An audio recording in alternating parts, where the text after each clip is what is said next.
सुसंस्कारिता की पाठशाला। हमारा परिवार, our family is the school of culture.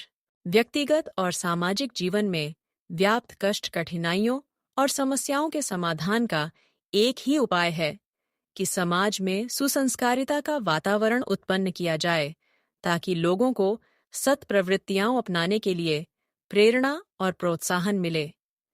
इसे यूं भी कहा जा सकता है, सुसंस्कृत व्यक्तियों का निर्माण। सुसंस्कारिता क अभिवर्धन अपने युग की महती आवश्यकता है। ये कार्य एक सीमा तक तो प्रचार माध्यमों से भी पूरा हो सकता है, पर स्थायित्व लाने की अपेक्षा हो तो इतने मात्र से यह आवश्यकता पूरी नहीं हो पाती। इसके लिए अंतः चेतना के मर्म स्थल तक सुसंस्कारिता को पहुंचाना होगा। प्रश्न उठता है कि संस्कारों की यह संपदा कहाँ से प्राप्त की जाए। इसका एक ही उत्तर है कि वातावरण में सदाशयता उत्पन्न हो। ऐसा वातावरण जहाँ संव्याप्त हो, वहीं उस स्तर के संस्कार उत्पन्न होंगे।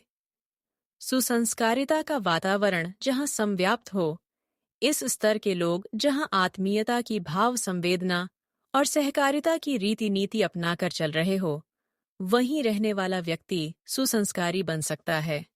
इस संदर्भ में स्वाध्याय, सत्संग एवं मनन चिंतन से भी उपयोगी प्रकाश मिल सकता है। निजी प्रयत्नों से भी उपयोगी प्रकाश मिल सकता है। निजी प्रयत्नों से भी आत्मनिर्माण में बहुत कुछ प्रगति हो सकती है, किंतु जहां तक बाह्य अनुदानों का सवाल है, वहां उपयुक्त वातावरण वाला समर्थ शिक्षा संस्थान एक ही हो सकता है, और वह है परिवार।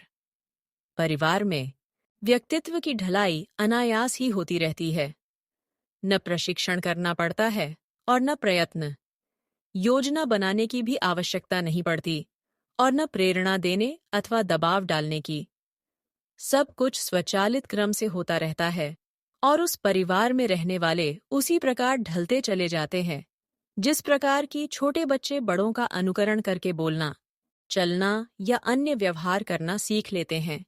यह तथ्य जितनी जल्दी समझ लिया जाए, उतना ही उत्तम है कि सुसंस्कारिता उपलब्ध करने के लिए उस विशिष्टता के वातावरण से सुसंपन्न परिवार की नितांत आवश्यकता है। कुसंस्कार और दुर्गुण तो रास्ते चलते भी सीखे जा सकते हैं। मन का पतनोन्मुख प्रवाह अपने भीतर से संचित दुष्प्रवृत्तियों को उगा लेता है, पर श्रेष्ठता तो प्रयत्न साध्य एवं साधन साध्य है। यदि सुसंस्कारिता की व्यक्तित्व की गरिमा समझी जाए और उस गरिमा पर वर्तमान की सुख शांति एवं भविष्य की सुखद संभावना को निर्भर माना जाए, तो यह तथ्य भी स्वीकार करना होगा कि परिवार का परिष्कृत वातावरण ही स्वर्ग है, जिसमें रहकर देवताओं जैसी समर्थता एवं वरिष्ठता प्राप्त की जा सकती है। कुटुंबियों के लिए दैवी वरदान और स्वर्गीय ऐश्वर्य जैसी विभूतियां यदि किसी को उपलब्ध करानी हो, तो उनके लिए कुबेर जैसी दौलत छोड़ने या इंद्र जैसी सुविधा देने की आवश्यकता नहीं है। सुसंस्कारों का वैभव उपलब्ध कर सकने की संभावनाओं से परिपूर्ण वातावरण में रहने का अवसर उन्हें प्रदान करना चाहिए। यह ऊंचे से ऊंचे स्तर काम अनुदान है, जिसे कोई विवेकशील दूरदर्शी अपने प्रिय परिजनों के लिए दे सकता है। कहना न होगा कि ये उपलब्धियां कहीं अन्यत्र भेजकर प्राप्त नहीं कराई जा सकतीं। बाहर का रंग उड़ जाता है, टिकाऊ तो भीतर का ही होता है। सद्गुणों की संपदा परिष्कृत परिवारों में ही उपलब्ध की जा सकती है। अस्तु अपने लिए, अपने प्रियजनों के लिए सबसे अधिक सौभाग्य संपादन एक ही प्रकार हो सकता है कि परिवार की परंपरा में शालीनता का उच्च स्तरीय समावेश करने के लिए सच्चे मन से प्रबल पुरुषार्थ किया जाए।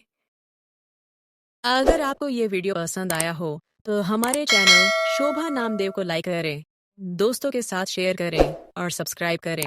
और ऐसे ही रोमांचक विषयों पर अगला वीडियो देखने के लिए घंटी का बटन दबाएं।